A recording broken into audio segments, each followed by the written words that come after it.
ஹாய்ங்க. எல்லோரும் எப்படி இருக்கீங்க? எல்லோரும் சிறப்பாக பொங்கலை சிறப்பாக கொண்டாடியிருப்பீங்கன்னு நான் நம்புகிறேன். நானும் சிறப்பாக கொண்டாடிட்டேங்க. வழக்கம் போல் நம்மளுடைய வேலைகள் செஞ்சு தானே ஆகணும்.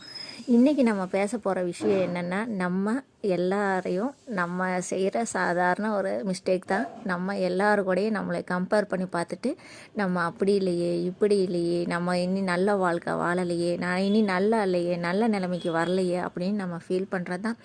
என்னை பொறுத்த வரைக்கும் எல்லாரும் அவங்கவுங்க லெவலில் ரொம்ப சந்தோஷமான நிம்மதியான ஒரு வாழ்க்கையை தான் வாழ்கிறீங்க. கண்டிப்பாக அதே குறை சொல்லவே முடியாது.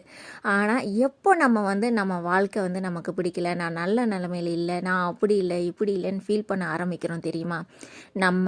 நமக்கு மேலே இருக்கிறவங்கள கம்பேர் பண்ணிவிட்டு அவங்கள மாதிரி நான் இல்லையேன்ட்டு எப்போ நீங்கள் நினைக்கிறீங்களோ அந்த நிமிஷம் உங்கள் சந்தோஷத்தை, உங்கள் நிம்மதியை, உங்கள் குடும்பத்தோட ஸ்பெண்ட் பண்ண வேண்டிய டயத்தை, நேரத்தை எல்லாத்தையும் நீங்கள் இழக்கிறீங்க அப்படிங்கிறது தான் என்னோட கருத்துங்க.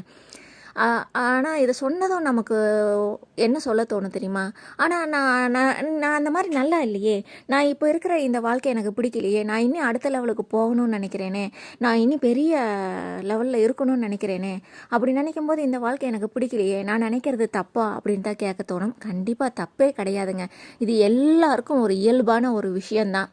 ஆனால் நினைக்கிறது தப்பு கிடையாது. ஆனால் அதை நினச்சிட்டு இப்போ இருக்கிற இந்த நிமிஷம் நம்ம வாழ்க்கையை வாழாமல் அந்த வாழ்க்கையும் அதுக்கு மேலே இருக்கிற நம்ம நினைக்கிற அந்த வாழ்க்கையும் வாழ முடியாமல் ரெண்டுக்கும் நடுவில் நின்று எல்லாத்தையும் நம்ம வேஸ்ட் பண்ணுறோம் பார்த்தீங்களா? நம்ம குடும்பத்தோடு என்ஜாய் பண்ண மாட்டோம். அவங்கள பார்க்கும்போதெல்லாம் நமக்கு ஒரு கவலையாக இருக்கும். நம்ம இப்போ இருக்கிற ஒரு என்ஜாய்மெண்ட்டை, ஒரு சந்தோஷத்தை இழக்கிறோம். இப்போ இருக்கிற 4 பக்கம் போயிட்டு நம்மளால் எங்கெங்கே போயிட்டு வர முடியுமோ போயிட்டு வர்றது எல்லாத்தையும் இழக்கிறோம் இல்லையா? அதை தான் நான் குறை சொல்லுவேங்க. கண்டிப்பாக அடுத்தவங்க கார் வாங்கியிருக்காங்க அப்படின்னோம்னா உடனே நம்மளும் கார் வாங்குகிறோம்னு நினைக்கிறோம். ஆனால் வாங்கினதை சந்தோஷப்படுறோமா? கண்டிப்பாக கிடையாது. அந்த மாதிரி கார் வாங்கலையேன்னு நினைக்கிறோம். நம்ம குழந்தைகளை அவங்க குழந்தைகளை பெரிய அளவில் படிக்க வச்சுருக்குறாங்க அப்படின்னோம்னா நம்ம குழந்தைகளும் நம்ம லெவலுக்கு தகுந்த மாதிரி ஒரு கான்வென்ட்டோ மெட்ரிக்லையோ படிக்க வைக்கிறோம். உடனே சந்தோஷப்படுறோமா? அந்த மாதிரி படிக்க வைக்கலையேன்னு நினைக்கிறோம். அவங்க 1,50,000 2,00,000 சம்பளம் வாங்கினா நமக்கு நம்ம வாங்குகிற சம்பளம் சந்தோஷமாக இருக்குதா? இதை வச்சு என்ன பண்ணுறது? நம்ம நினைக்கிற அளவுக்கு ரீச் பண்ண முடியலையே அப்படின்னு நினைக்கிறோம். கண்டிப்பாக நம்ம ஒவ்வொரு நாளும் நம்மளோட லெவலை இம்ப்ரூவ் பண்ணுறக்கான எல்லா முயற்சியும் நம்ம செய்யலாம். அது தப்பு கிடையாது. ஆனால் அவங்கள கம்பேர் பண்ணிவிட்டு இப்போ இந்த நிமிஷம் நமக்கு இருக்கிற ஒரு சந்தோஷத்தை நம்ம இழக்கவே கூடாதுங்க. அதைத்தான் நான் எப்பயுமே சொல்ல வருவேன். ஸோ இந்த நிமிஷம் நம்ம என்ஜாய் பண்ணலாம். நம்ம ஃபேமிலியோட சந்தோஷமாக இருக்கலாம். நம்ம சுற்றி இருக்கிறவங்களோட என்ஜாய் பண்ணலாம். நம்ம ஆசைப்பட்ட சின்ன சின்ன விஷயங்களை நம்ம இப்போ நிறைவேற்றிக்கலாம். வருங்காலத்தில் நம்மளோட ஆசைகளை நிறைவேற்றக்கு ஒவ்வொரு ஸ்டெப்பாக முன்னேறலாம். சரிங்களா?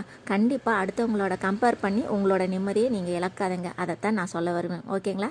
பாய்.